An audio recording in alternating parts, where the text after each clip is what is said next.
వాళ్ళిద్దరిని బావా బామ్మర్దులనుకునే అంతగా చెప్తారు. ఒకరంటే ఒకరికి ఎంతో ప్రేమ. బయటకి మాత్రం 2 దేశాలకు ఒకరికి ఒకరితో పడదు. కానీ ఆ 2 దేశాల అధినేతల బంధం మాత్రం ఓ రేంజ్లో ఉంటుంది. సమయం సందర్భం వచ్చినప్పుడు ఒకరి గురించి ఒకరు మీ అంత గొప్పోళ్ళు లేరని భావిస్తారు. పొగడటానికి పదాలు కూడా వెతుక్కునే అంత ప్రేమ, అభిమానం, ఆప్యాయత వారి మధ్య ఉంది. 2025 నోబెల్ శాంతి బహుమతి అనౌన్స్మెంట్ దగ్గర నుంచి ఎంతో చర్చ, రచ్చ సాగింది.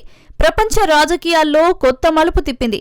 అవార్డును వెనిజులా ప్రతిపక్ష నాయకురాలు మరియా కొరినా మచాడో గెలుచుకున్నప్పటికీ బహుమతిని ఎక్స్పెక్ట్ చేసి రాకపోవడంపై అమెరికా అధ్యక్షుడు డొనాల్డ్ ట్రంప్ ఎంతో ఆవేదన వ్యక్తం చేశాడు.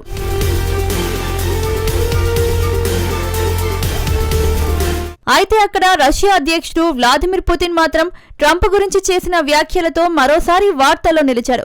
ప్రపంచ సంక్షోభాలను పరిష్కరించడంలో ట్రంప్ గణనీయ కృషి చేశారని పుతిన్ కితాబిచ్చాడు.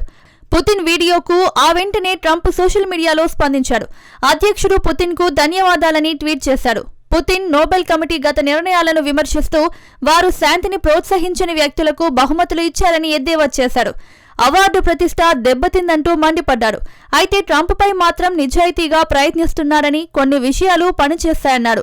ఈ సందర్భంగా ట్రంప్ మాత్రం తన నిరాశను ఎంతమాత్రం దాచుకోలేదు. మచాడో తనకు ఫోన్ చేసి అవార్డు తన కోసమే స్వీకరించనన్నాడు.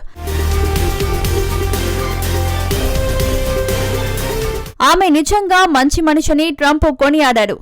మచాడో కూడా తన అవార్డును వెనిజులా ప్రజలకు తన పోరాటానికి మద్దతిచ్చిన ట్రంప్కు అంకితం చేస్తానంది.